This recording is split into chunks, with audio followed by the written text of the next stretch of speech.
Welcome to Live DIY. I'm Blake at The Hangar, and this video is sponsored by iCrimp, the makers of this IWS-50BN heavy-duty crimper.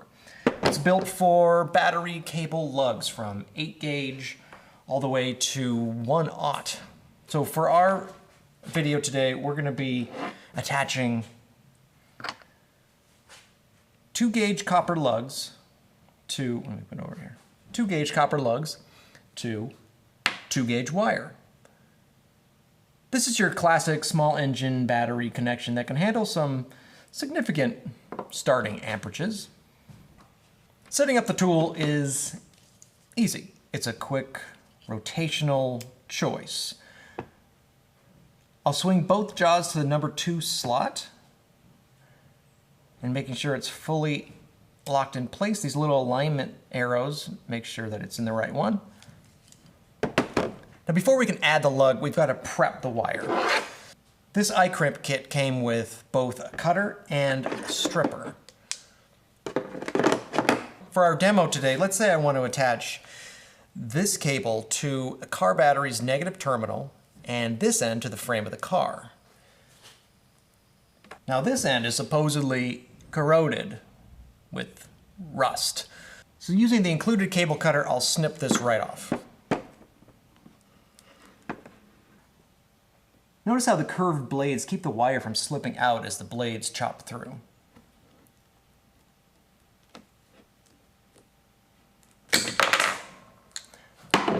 Now this kit also came with the dedicated stripping tool to remove just the right amount of insulation. By holding the copper lug to the wire, I can estimate how much insulation to remove and mark it. Using minimal pressure, I'll press the blade into the insulator and rotate it around the wire.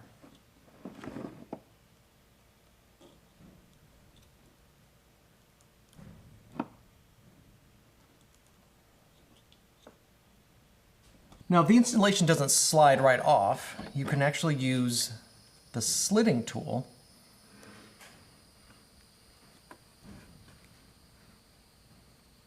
There's a little blade on here, and it'll kind of just slit it so you can peel it off.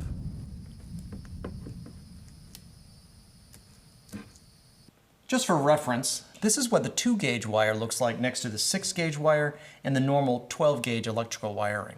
Okay, so right here is where you need to stop every single time and think, do I need a heat shrink tubing or a protective sleeve or any kind of coating on the wiring before I move forward? Because this connection is going to be out in the elements, I'm going to slide a piece of heat shrink tubing big enough for both parts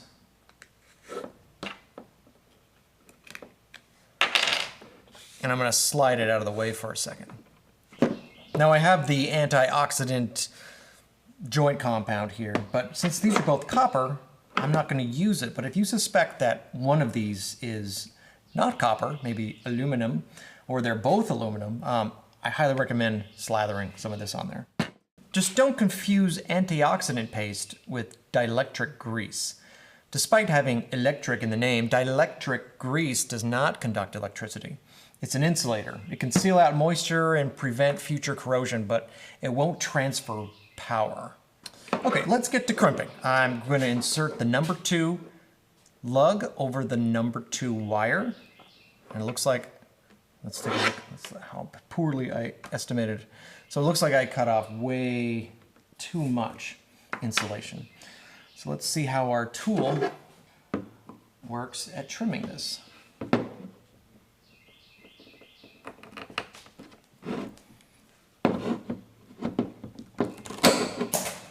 Okay, so let's slide that over there. That looks like it's going to be pretty good. Ensuring that the tool is set to number 2. Put the jaws dead center on the copper lug shaft. And clamp down. I'll know the crimp is complete when the handles bottom out and touch. To let it go, release the jaws. And if you look really closely, It even imprinted a number 2 for number 2 gauge wiring. Now it looks like it slipped off my connector a little bit. My insulator's got a little gap in it. But still significantly better than you try to smash it with standard wire crimpers or vice grips. Look at here's the comparison. This is one I did years ago. Okay, since I'm happy with this connection, happy enough, I'm gonna go ahead and slide the heat shrink tubing over both parts. Should be right about there. So I'll plug this in. Okay, good sign. Okay, I'm gonna apply heat evenly all around it. It's shooting out sparks.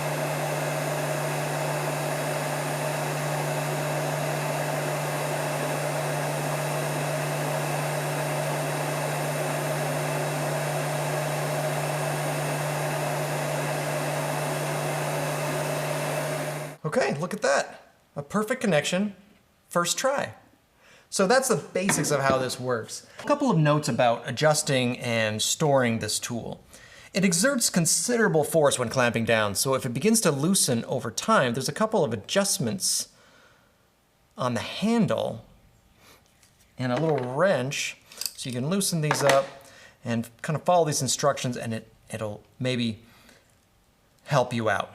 And if you feel like it's straining the tool to clamp this down fully engaged when you're storing it, I found that if you pivot one of these wheels, one of these dies halfway, you can close it without stressing the tool. Just an idea. Well, I hope that gives you a pretty good idea of how this tool works, and thanks again to iCrimp for sending this tool over along with the PEX cutter and installation tool, which was a big upgrade for me. So thanks for watching, and hit that subscribe button because next week I'll be looking at something fun, maybe this time. Maybe that mini drill press, because that looks really cool. Okay, bye.